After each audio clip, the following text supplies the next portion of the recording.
Okay. Damilare, are you ready? Oh, you're yeah, muted. sure, I'm set. There you go. There you go. Please share a little bit about yourself, starting with the founding of Library 8 Africa. Yeah, thank you very much for having me here. My name is Damilare Oyedele. I'm an African from Nigeria. I currently reside in Kigali, Rwanda. So, my journey in the library space started while I was in library school, because I never knew anything about libraries. I was studying library science in library school. And I started to explore what libraries had to offer, access to information and knowledge at your own pace, right? And my interest began to grow when I went for internship in a university library here in Nigeria for 4 months. And I realized that I was solving problems for the students. They always come to me to get information resources for their assignments, for their tests and other things. And I was like, if I can solve the problem and always come back to me to get them more resources, that means that there is need for improved lab development in our community. Now look at my immediate community back then. While growing up, there was no libraries in our community. The schools I went to never had a library. And I was like, there is a huge gap between those that have access to knowledge and information from childhood, compared to those that don't have access to information and knowledge from childhood. And if we can have libraries for them in schools, in communities, it's going to make a lot of impact in their lives.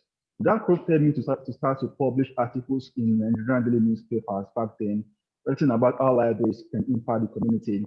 And I proceeded to study a TV program where I interviewed librarians, education to discuss issues around library development in my country. And we felt we need to be able to do more than just talking about libraries on TV, on radio, and let's do more of programs to drive progress in our various communities. That was when we founded Library 8 Africa back then. And since then, we've been able to drive progress, working with stakeholders in Nigeria and across other African countries to work on projects that are tied towards improving library usage in Nigeria and across other African countries for now. Yeah. Okay, and how has the founding of Library 8 Africa helped to recruit and retain librarians? Okay, I would love to say Library Africa is a non-for-profit organization. They focus on access to information through libraries set up in schools and communities and advocacy for improved library development. We do not recruit libraries, okay? However, we work with libraries to drive progress to make their work better, okay? Through our programs we run in libraries and also other advocacy work that we do, all right? So focus is around creating awareness about libraries, policy reform for libraries and advocacy for libraries, and leveraging digital technology to drive progress on how libraries can better serve their community. So, but however, I've been able to work on programs that focus on capacity development of libraries and librarians. Okay, how we can improve the capacity to function efficiently in this age and time. One which we did previously, we just finished last year, was Young African Library Leaders Fellowship, which we trained 37 young library leaders across 12 African countries on how they can drive progress in their community, majorly focusing on the SDGs and AU agenda. So our work is around programs and policy reforms and advocacy for libraries. However, we work directly with libraries to drive progress towards achieving this particular goal. So we do not recruit libraries. However, we work towards improving libraries' capacity, publishing and developing toolkits so that libraries can better serve the communities in Africa. Okay, okay. Based on the demographic of your members, how well would you say that how diverse would you say that your organization is? Oh yes, due to the nature of our work, because we work in Nigeria and up and across 9 African countries, okay, we've had to interact with various people in various parts of Africa, French-speaking countries, those who don't even speak my own local language, right? But we've been able to build strategic partnerships across various countries, okay? For instance, every year we have library solving across, last year was across 9 African countries. And now we have been able to do this. We have in-country partners we work with in those countries to drive progress for our projects. So we have a robust network of passionate young people who have passion and drive for improving knowledge development in our community, and how libraries play an important role to drive access to information for all. So in whole, being able to build partnerships with young, vibrant organizations across African countries, and also young people who are passionate about what we do to work with us to drive progress for our initiative. So I would say we have a robust network of young people, and so that we work together with drive progress to integrate our work in their own country demographic. Because what happens in my country is different from what happens in Ghana, to Kenya, to Namibia, to South Africa. Okay, so they're able to see how they can integrate our initiative to suit their demographics in their various countries. With the communities that you serve, how has your organization helped to improve their digital resources? Okay, thank you very much for this question about digital resources. Of course, this is a very huge issue on the African continent, because I can recall when COVID came last year and libraries closed totally in Nigeria and across other African countries. Some libraries were not able to serve their users because they lack digital infrastructure and digital access to resources. And this was a major issue for libraries in the country, okay? However, what we were able to do as an organization was to partner with one of our partners to do a project that drive access to information resources electronically, okay? And aside that, okay, we're able to have a virtual consultation where we brought librarians and library leaders across Africa to discuss what are the challenges they were facing that is hindering library services provision in the course of the COVID-19 pandemic. And through this, we're able to publish a call to action for libraries and librarians to use to drive progress post-COVID-19. Okay, but the issue of digital access to information resources is very huge in African countries, because a lot of libraries does not have infrastructure to provide these services. Some libraries don't even have the capacity to provide these services, okay? So there's so much that needs to be done in terms of capacity development, in terms of infrastructure, and also policies to drive this process for libraries. And also talking about copyright reform for libraries. So all these things are huge challenges libraries are facing in the African continent. But on our own part, being able to drive progress with the needs that we have to train librarians on what they can do, and now they can use basic digital tools, okay, to offer library service electronically. But this is a huge concern for us, because now the second wave of COVID-19 and some communities are going back to lockdown, and now COVID-19 has made us realize that we need to explore more of digital access to information. All right, and if there is no infrastructure, there is no capacity, and there are no policies guiding that particular process, it's going to create a stumbling block to provide access to digital resources for library clientele. Okay, so on our own part as an organization, we have explored training librarians on how they can drive progress through our budget presentations. And this year, we'll be following up with them to see how best we can support them in terms of how we can get resources for infrastructure, such as provide internet services in libraries, access to various electronic databases to for the library users, basically. Okay. Excuse me. How does your program assess programs and initiatives? You can include information regarding surveys, interviews, and/or focus groups. Okay, in terms of mentioning our program's impact, this is very huge one, which we haven't done comprehensively yet, because as an organization, you need to be able to monitor and track impact of your project. As I've said earlier, one of our top priority first quarter of this year is to do our impact assessment on some of our initiatives. Okay, this is an ongoing process we're working on currently, and with one of our partners to drive this for. So I can't really give you a definite answer on this particular question, but it's something we're working on currently to be able to see what has been the impact thus far, and how best can we serve the community with our initiative, and what do we need to invent and redirect our efforts to as we proceed to support the community and the library as a whole. Okay, so it looks like I actually got a question. Are libraries considered institutions of support a formal educator, or have they also been used to support lifelong learning, including early literacy, recreational reading, and adult literacy? Will you please say the question once more so I'll be able to really get what you said? Sure. Let me see how I can rephrase it. I know in Nigeria, you have different types of libraries like you would here in the States. So you have academic, you have public. I believe you have special libraries over there as well.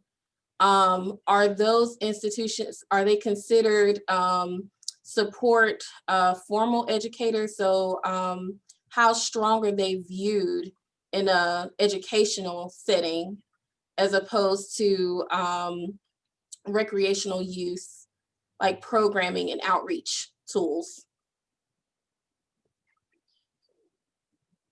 Okay. To the best of my knowledge about libraries in Nigeria, there are different types of libraries, as you all know: public, private, special libraries, and academic libraries. And these libraries are responsible to serve their current institutions. Okay. However, I know of public libraries that offer outreach services to local communities. Okay, and more so, the outreach services that we have in terms of library services in rural communities in Nigeria are usually being done by non-profit organizations. Okay, so some public libraries whose responsibility to serve these remote localities are incapacitated to do such things. They do not have the resources to drive progress for these things, and some of these libraries in their major headquarters do not even have internet services. So how do you expect them to now be able to provide services for those in most localities and do outreach services? So there is a huge gap in services, capacity, and policy and infrastructure. Okay, my experience in libraries for the past 4 years, I'm able to learn through those major things, and that has been one of our top priorities to focus on: capacity, infrastructure, and policy. Okay, if those things are in place, libraries will thrive in Nigeria and Africa. In the course of my work, I've had to travel to West African countries to speak to them about libraries. And we all face similar challenges, okay? All right. And that has further informed our decision to see how best can we solve this problem. And that's why you can recall we're working on library tracker, which provides us data about libraries, because libraries in Africa, we do not have data about what libraries are doing. There's no data about what libraries are doing. And without data, there's no way we can work on advocacy and policy reform for libraries. So now we're trying to collect data about libraries in Africa, starting with Nigeria as a pilot. Our plan is that by the end of 2025, we want to have data about libraries across Africa on Library Tracker, which is starting with Nigeria currently. So with that data, it will inform our decision on what to do for libraries and how libraries are driving progress and what libraries can further do better to improve services in various communities. Okay. With the library tracker, I've actually, for those of you who do not know, I've had the opportunity to see the project kind of unfold, and I just want to say it's awesome from what I've seen. I'm really excited for it, and I can't wait for it to come out.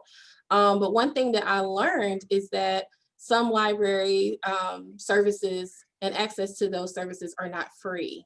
So how have libraries seen have they experienced a decrease of use since you have to pay to use those services? Okay, it depends on the type of library. Okay, based on my knowledge and experience in library space in Nigeria and across other African countries, some public libraries require you to pay some certain amount of money every year as a subscription fee, while some public libraries are free, so you don't have to pay. Okay, but academic libraries in universities and polytechnics, you don't have to pay once you register as a student. All right. But there's other type of special libraries that offer special services in the country that you need to pay for, you need to pay to access. And also, I know of some mobile library services in Nigeria, which you have to subscribe to those mobile library services. And what we're just saying is access to various electronic databases, which you have to subscribe for at every cost. Science Direct, JSTOR, F Schools, or some other type of online resource which you have to subscribe for. of course, these resources are more available in academic institutions because they have adequate funding for these things, all right? But public libraries, they have, a lot of them don't have the resources to pay for this online databases, which is a huge concern because these libraries are much more closer to the people, okay? But libraries, universities, and other institutions, they have funding from the institutions to drive progress for that, okay? So I think in terms of services, libraries are doing the best they can. Public libraries are exploring the possibilities that they can. I'll still go back to my major 3 points, which is capacity, infrastructure, and policy. Those 3 things are essential to drive progress for libraries on the African continent. Okay, so your audio cut out a little bit earlier when you were talking about the reason for the cost of public libraries. You said there is a reason why you have to pay for public libraries, and that's because of the cost of resources. Is that correct? No, I never said that. I said some public libraries in Nigeria require us to pay a certain sum of money as subscription to use them. Okay, while some of them are totally free, depending on the library policy. So it's dependent on the library. I can recall a library in Lagos State is totally free for you to use. Just come in, go in, do what you have to do, and get out. Okay. But some libraries require you to pay. Library I used to use in the FCT, I subscribe every year to use the library. Okay. So it is dependent on each public library in various location and what they choose to do. Some are totally free to the public. Some require to pay a certain amount of money to use them, basically. Thank you for clarifying. I appreciate that. Let's see where I was because I had so many good questions. How often do you have the opportunity to partner with other African countries to create outreach opportunities or other associations? Yes, as an organization, partnership and collaboration is a top priority for us, and that has been a major thrust. Okay, and I mentioned earlier that we do library selfie every year, which cut across other African countries. So we partner with in-country organizations to drive progress. And a big thank you to our partner and sponsor on that particular project, Goethe Institute, that we're supporting and driving progress for this particular project. Aside that, last year during the COVID-19 pandemic, we had series of budget consultation about how libraries can drive progress post COVID-19. Okay, and we published a call to action and guide for libraries across Africa. So we partner with Namibia Library Services, the Nigerian Library Association, and Kigali Public Library to launch that call to action. So we understand the power of collaboration and partnership because we have strengths in various capacities, right? And that is what we're able to leverage on to work with various stakeholders across the African continent as an organization. Okay. How has Library Aid Africa co-authored grants to help broadband services to build the digital divide in libraries? Yes, access to broadband internet facilities in libraries, as I said earlier, is not readily available in a lot of libraries on the African continent. And we haven't explored for author grants to that particular initiative, okay? However, these are things we are working towards to explore in a couple of months. As I said, we're doing library trackers to get data about libraries across Nigeria and Africa as a continent. So once we have this data, it's to inform our decision on how many libraries in Nigeria have internet facilities. So how can we support them? Where are they located?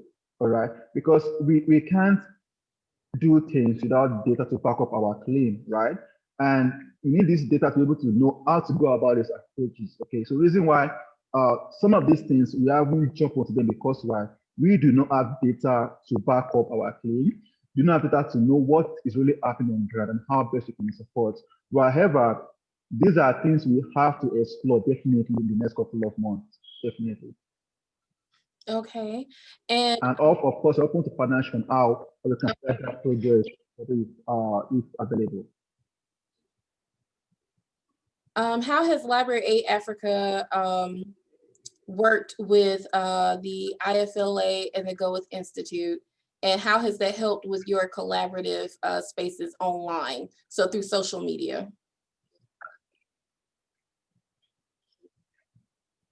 Oh, okay, yeah. So I will start with IFLAR and then go to Goethe Institute. So our engagement with IFLAR has been at regional conferences on the African continent on on how libraries drive sustainable development in Africa, meaning that access to information is very essential to drive progress across sustainable development plans, both the SDGs and the AU agenda. Okay, so we work with in-country stakeholders in those countries to organize conferences, side events to speak about what libraries are doing and to speak with stakeholders on how they can better engage libraries to drive progress in the community towards achieving the SDGs and the AU agenda. Okay, and this has further positioned us strategically as partner because for us to work with IFLA to organize those conferences in those countries, it has further given us more credibility and legitimacy as an organization to work with. Okay, and for Goethe Institute, all right, Goethe Institute has been a major partner for Library Sophie across various African countries. In 2019, was across six African countries. Last was across 9 African countries. Okay, so and this year we look to expand library software to other African countries so that you can use social media platform to build momentum around library usage among young Africans. All right, and with Library Tracker, which also be a partnership project with Goethe Institute. So we are working with those partners to use to leverage data technology to revamp libraries in our community. Okay, through library software, through Library Tracker, through speaking in various conferences about what libraries are doing to drive progress. Okay, so I would say, working with Goethe Institute and IFLA on various activities has really further improve our legitimacy and organization, and also further efforts to reach a broader network of people on what we do as an organization, how we're driving progress with libraries on the African continent. Okay, and what kind of advice would you give to American libraries who wish to serve as international librarians in the future? Okay, I will say being an international librarian is not really complex, right? However, you have so much work to do yourself to learn, to so you can connect with other passionate librarians globally, to learn and cross-pollinate ideas and innovation. Okay, it all starts by you having to go study yourself, to see what is happening in country A, B, C, D, and how can we learn from them? What can we do together? All right. So, and also we be much more innovative and creative with our approaches because libraries' role are changing globally, right? And as library professionals, we must not continue to do things the same old way. We need to see what can we reinvent. Okay, how can we better serve the community that we are working with? Because if we fail to serve them, they will go somewhere else, right? And we become useless to them. So, and as library professionals also, we need to prioritize our personal development, okay? While I was in the library school, I wasn't taught advocacy. I wasn't taught policy reforms. I wasn't taught programs about libraries. But I realized that this needs to be done in my community. And I had to put myself to study about myself. And I was able to research, study, and translate that to the community which I'm serving. Okay, so and also, we need to explore how we can work with multiple stakeholders. It is called stakeholder mapping. Okay, who do we need to work with in our space, in the educational sector? So we need to be able to identify what our stakeholders are and when to engage them and what to do with them. Okay, and majorly, we being creative with our approaches. All right, because we can't keep doing the same thing the whole way and expect a different result. All right, and we are so blessed with technology now, this whereby I'm here in Kigali and we're having this conversation. So we can use basic digital tools to offer library services, okay? And that takes me back to my three major points. You see, we need to prioritize capacity. And also on the African continent, whereby we have a lot of young people on the continent, a lot of young library leaders in Africa need capacity development, okay? So we need to prioritize capacity development for our young library professionals because they are the future and the future is now. So if we train to groom and train them, then it's going to be catastrophic, all right? And aside that, infrastructure, we need to put right infrastructure in place to be able to perform efficiently, and also policy, okay? So we need to see, all these things are all around reinventing our learning process, okay, learning and learning a lot of things and learning to learn on how best you can improve on what we have currently. So yeah, basically that would be all I have to say on that for now. Okay, I have another question. What are your views on mentorship, and do you have a mentor that you kind of seek guidance from?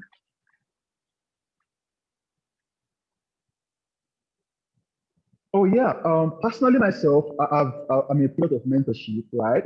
Because I so much appreciate my mentors who have taken time to train me and groom me. Though I made a lot of silly mistakes, but they were so patient with me. Say, okay, but keep making the mistake and improve, right? So mentorship is a top priority for everybody who aspires to grow in any space because there will be somebody doing what you're doing better.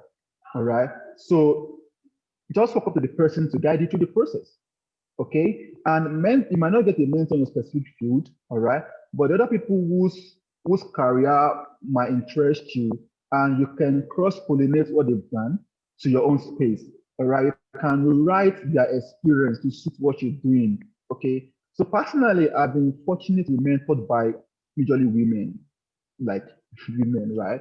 And with few men. So I have specific mentors for specific growth.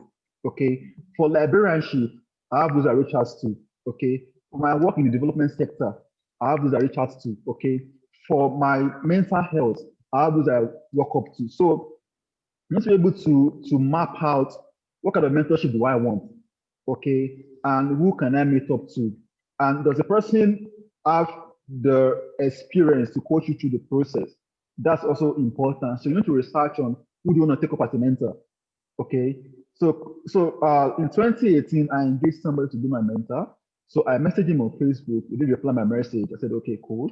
And I went for a program where he was attending this program. And I walked up to him and he gave me his card. So I messaged him again and he replied me after 3 months, right?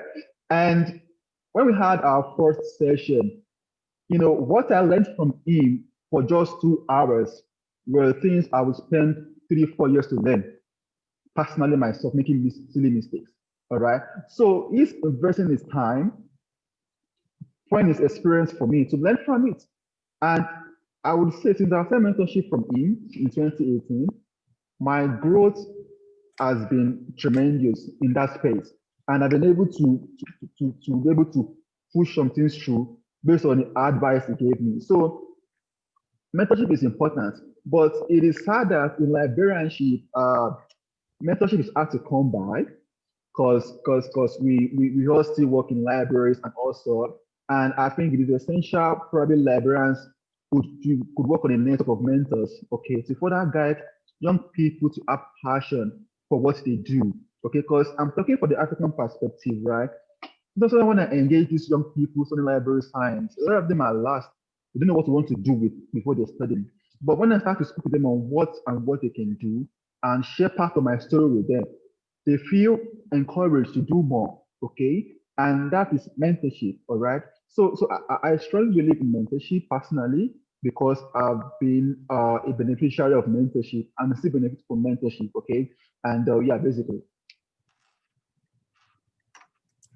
Okay, so I'm going to go ahead and pass this part of the session along to our chair, Marcellus Joyner, and he is going to cover the Q&A session for today. Any questions that you have sent to me, I'm going to pass those along to him so that we can go ahead and get started. Marcellus, I'm going to pass it over to you. Hello, everyone. This is Marcellus Joyner, Chair of RIMCO. If you have any questions, please remember to drop them in the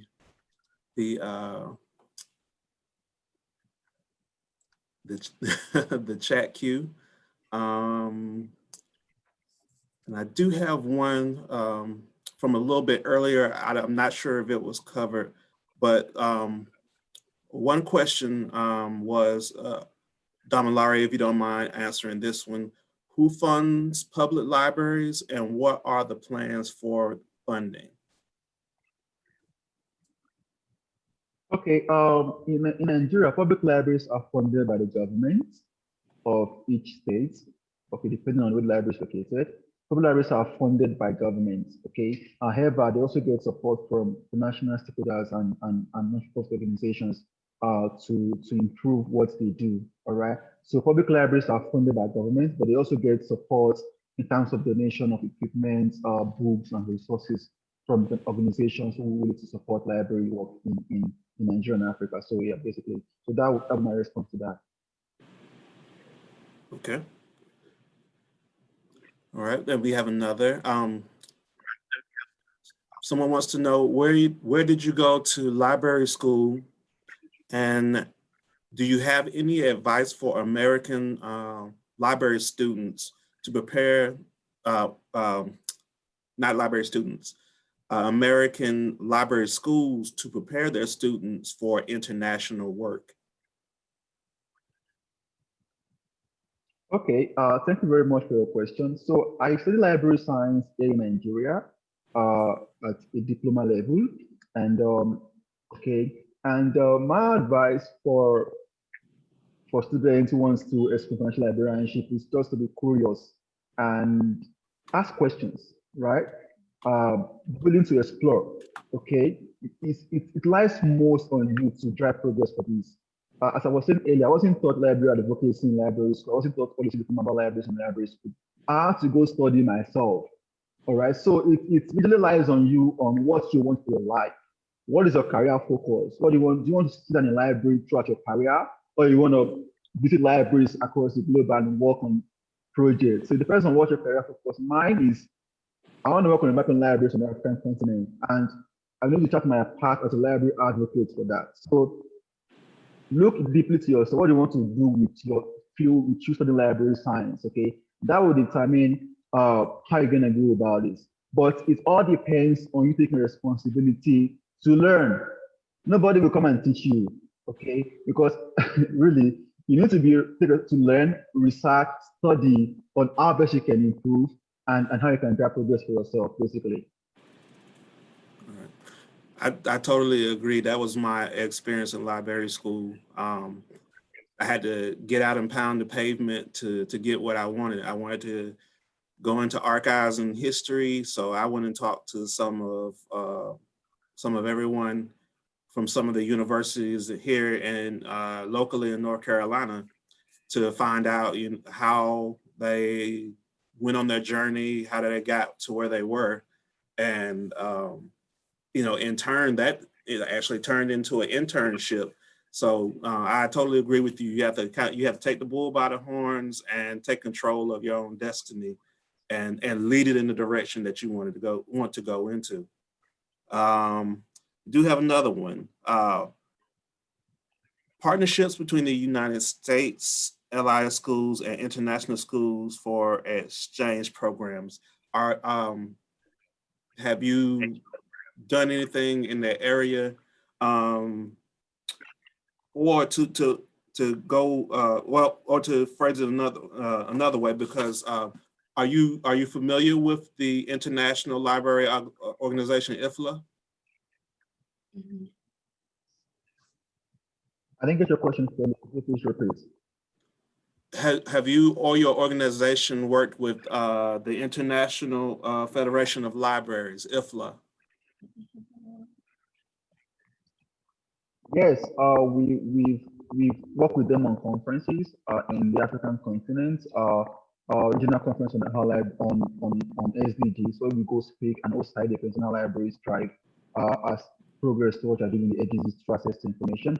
So we have a good rapport with IFLA as an organization. Yeah. Okay. If there were any library schools here in the United States that wanted to partner with your organization, would that be possible, and how would they go about it? Okay, so as I said earlier, as an organization, partnership is one of our major focus because we believe in partnership and collaboration to drive progress because we have different student capacities. Of course, that won't be a challenge. You can just shoot us an email and we'll take you from this. I'll just drop my email in the chat box. So if that is permitted, so you can just send an email to me on what you want and how we can work together. And my team will take it over with you from there. Okay. Thank you. Where do you see your organization going in the next 5 years? With what direction do you see it going in, and what are some things that you want to achieve? Okay. Okay. So as a growing organization, we have a very huge ambition, and it's a youth organization by young people, and we've been able to carefully identify what our need is and how we can drive progress for that on the African continent. And we've been able to craft out a 5-year programmatic plan on what we want to do. Okay, I mentioned earlier that with Library Tracker, by the end of 2025, we want to have libraries across Africa. We want to have library data about libraries across Africa on Library Tracker. Okay, those are one of the major things we're trying to accomplish, because with data, we'll be able to support what libraries are doing more and get to know how libraries can put that input. So the question is something I I'm not very difficult to answer, but it's a long-term goal to progress, which we're working towards. We started 3 years ago, and we're able to progress strategically to work with various partners out in Africa and outside Africa to get progress for libraries. So I would say with the plan we have, with our programs, with our initiative for the next few years, I don't want to underestimate the progress we're going to make with our various initiatives. I would just say we can just keep in touch with what we do on our various media platforms, monitor our progress, and be able to keep in touch if you want to work with us on some of these initiatives, basically. All right. At this point, I don't see any more questions in the queue. Is there anyone else who wants to send a question in? Brittany, do you have anything at the moment? No, I hadn't had any more questions come in. All right. Okay, well, if that is it for our questions today, this concludes today's webinar. I hope you all return. Hold on, we just got something in the chat. It looks to be a link to an article. Okay. Mm-hmm. All right. So if you have access to ProQuest, you should be able to access the article that has been placed in the chat. Thank you so much, Lori, for sending us that article about Peace Corps volunteering in libraries. That is actually something that I had been looking into as well. And also the Fulbright Scholarship is another fellows program that I have been looking into. Those are two great opportunities. There are some additional opportunities that you can look into if you are interested in traveling outside of the country to serve libraries and other communities in a different capacity, especially if you have a passion for it. Yes, that is so true. You do not have to be young to volunteer. I'm not gonna lie, I kind of was nervous. I was like, am I getting too old to go, to go across seas? I don't know. But like Damilare said, and I hear from Leander all the time, you guys, mentorship is so important. And if you can find a mentor in another country that you're willing to go visit and serve in those communities, please do.